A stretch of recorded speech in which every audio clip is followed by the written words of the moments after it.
Roger Rosenberger is on the line, and we're going to talk about his book, Deep Down Inside. How are you today, Roger? I'm great. Thanks for having me.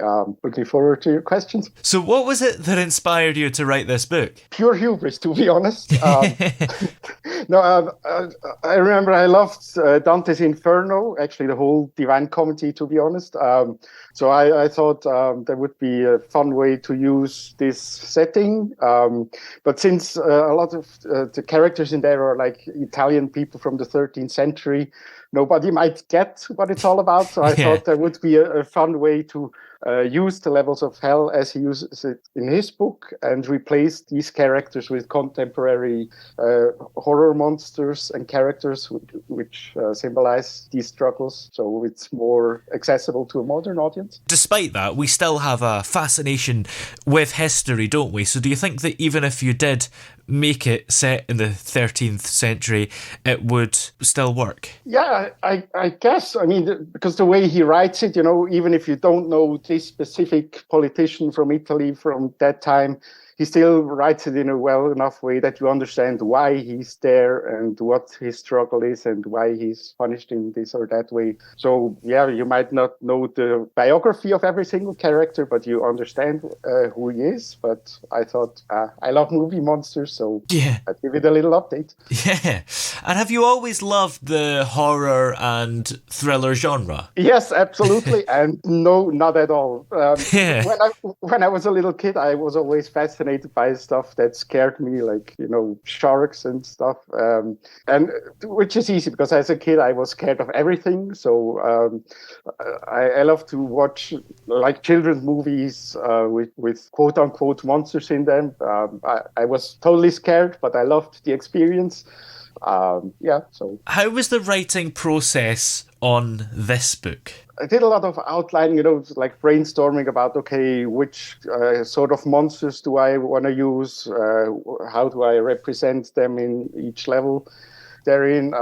So there went quite a lot of work in that part of the work. And then you have a pretty clear picture of where you want to go, and you're excited to sit down and write.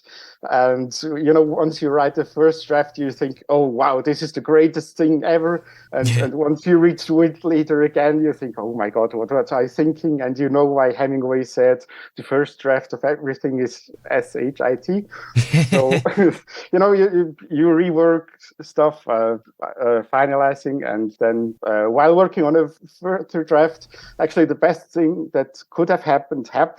My computer crashed and the file was gone. Impossible to recover. Oh no!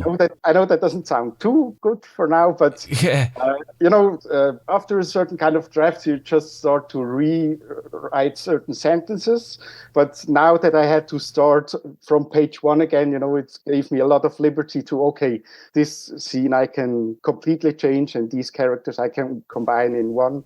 So it was a lot of work I loved, a lot of frustration, but at the end of the day, you love the process, you keep doing it. Yeah, that sounds like a disaster, but it maybe helps, because I think that's what happened to Jekyll and Hyde when Robert Louis Stevenson wrote it. Obviously not a computer crash, but he threw it in the fire, I think, because his wife wasn't happy with it, and he had to write it all again, and that actually improved it.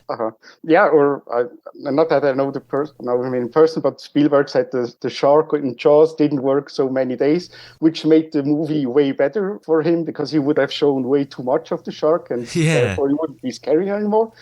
Now, in hindsight, he said, okay, the shark not working was the best thing that happened to him, but if you talk to him on set back then and he said the shark isn't working, you wouldn't say to him, wow, you're a lucky one. That's part of the genius of that film, actually. You don't actually see the shark until the very end, which is pretty clever. Absolutely. And it's a great example of how much the horror and scary stuff actually happens in the mind, you don't always have to be too explicit and show everything, sometimes just a boy floating in the water. Yeah. Because, oh no, there is a shark and he's coming, but you don't actually see the fish. So is there a hidden message within your book? I didn't set out to write a message piece, but I certainly hope that people can take something out of the story for themselves, their lives, their point of view.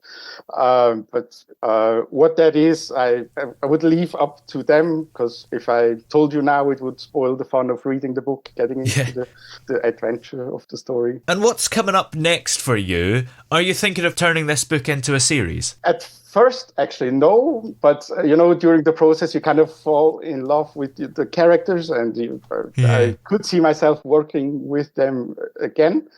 But that's all like just a seed of an idea so far in the head, nothing specific. And what about other books outside of this series? Do you have any more coming up? Well, not in book form. I actually used to write screenplays, so I do have some stories which I think could work well as a book. So most of it is horror and fantasy genre. Yeah. Well, in the meantime, where are we able to find your current book? You can find it on Amazon and in both printed and Kindle form, and various other distributors. But I think if you just Google my name, Roger Rosenberger, and the book title Deep Down Inside, you should find access. Perfect. Well, many thanks for talking to us today. It's been great having you on. Well, thanks for having me.